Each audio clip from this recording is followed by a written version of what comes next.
Bom, estudando aqui no triângulo retângulo, para a gente saber sobre as relações trigonométricas, o que nós temos que primeiramente conhecer? Nós temos que conhecer os lados desse triângulo, né? Então, o primeiro passo, eu tenho que identificar onde se localiza o meu ângulo reto, que é o meu ângulo de 90 graus, tá? Sempre em frente ao ângulo de 90 graus, será a minha hipotenusa. Tá? Então, a hipotenusa do triângulo está sempre à frente ao ângulo de 90 graus, tá? Depois, como eu vou usar esse ângulo aqui inicialmente de referência, eu vou nomear os catetos.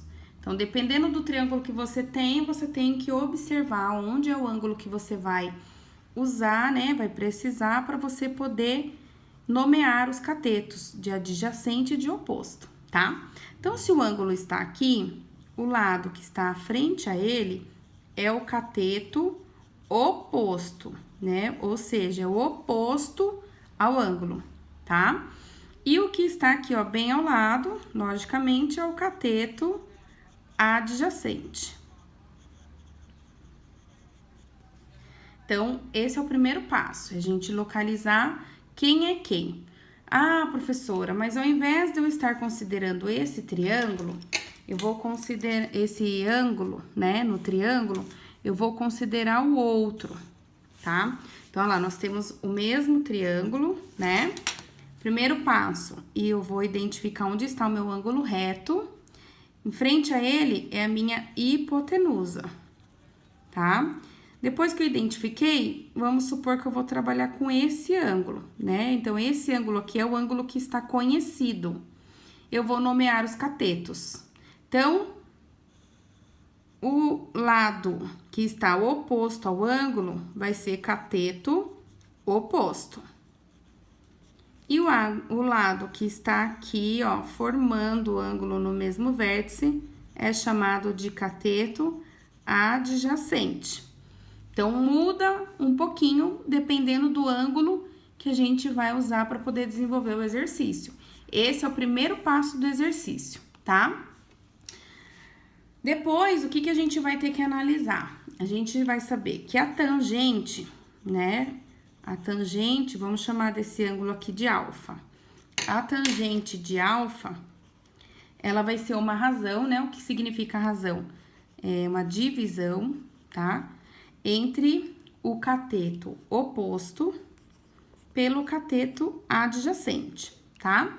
Então, a tangente tanto faz como esse ou como esse triângulo, vai ser sempre calculada por uma razão entre os catetos, o oposto para o adjacente, tá? O seno desse ângulo alfa vai ser sempre calculado pelo valor do cateto oposto dividido, né, pela hipotenusa. Então, é uma razão de cateto oposto por hipotenusa. Então, se for nesse caso aqui, o valor do cateto oposto pela minha hipotenusa, tá? Se for nesse caso, o meu cateto oposto pela minha hipotenusa. E como é calculado, então, o cosseno de alfa? O cosseno de alfa, ele é calculado pelo cateto adjacente em razão para a hipotenusa. Então, eu vou fazer uma divisão do valor do cateto adjacente pela hipotenusa.